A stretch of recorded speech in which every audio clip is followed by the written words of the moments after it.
everybody, welcome back to my YouTube channel. Today I will be showing you guys how to make some ceviche, and this explains why my hair is tied. Rare sighting because I usually don't have my hair up. Some of you have ever had ceviche, you know the differences between like Peruvian, for instance. They usually tend to use a lot of corn. I think Mexican ceviche, they tend to use cucumbers. Correct me if I'm wrong, but my ethnicity is Costa Rican, so I will be showing you what ingredients it is that we use in order to make ceviche. Some people do shrimp ceviche, a fish ceviche, and in the fish ceviche they tend to use tilapia or codfish. Usually for us and the ceviche that I've tried, it's tilapia, and today we're gonna be making tilapia ceviche.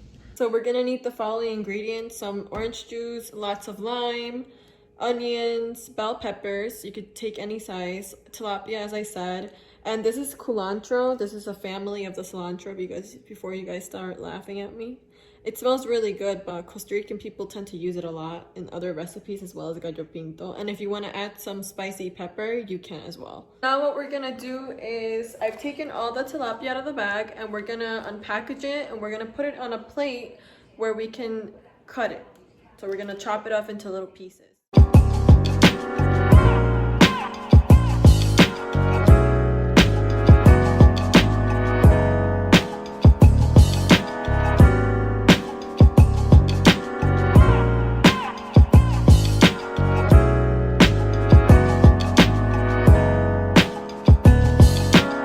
We chopped up all the tilapia. We put it in this container. We have all the ingredients chopped because I didn't want to bore you guys with that. The bell peppers, onions, and the culantro. Now the goal is to put this under lime so it actually cooks. We're gonna probably use about 18 limes and we're gonna make the lime juice. So now that we got all the limes, we're gonna pour all the ingredients into the fish. And like I said, the goal is to cover all the fish because you want it to cook. And we're gonna throw that in there. And then we're gonna put the onions and the culantro as well in a little bit. We're gonna put some salt as well. And we're probably gonna put 2 of these.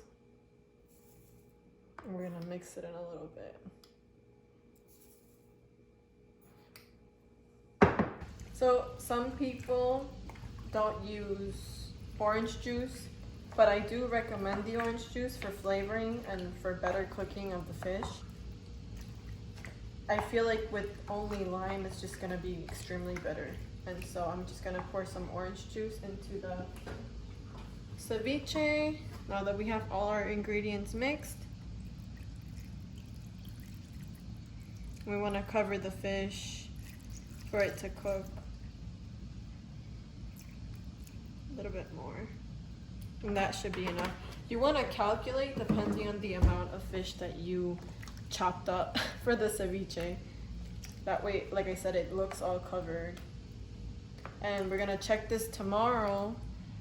I like to leave this overnight so it actually cooks. The fish right here looks kind of clear. This should be white tomorrow, and that's how you know it's cooked. So it is the next day.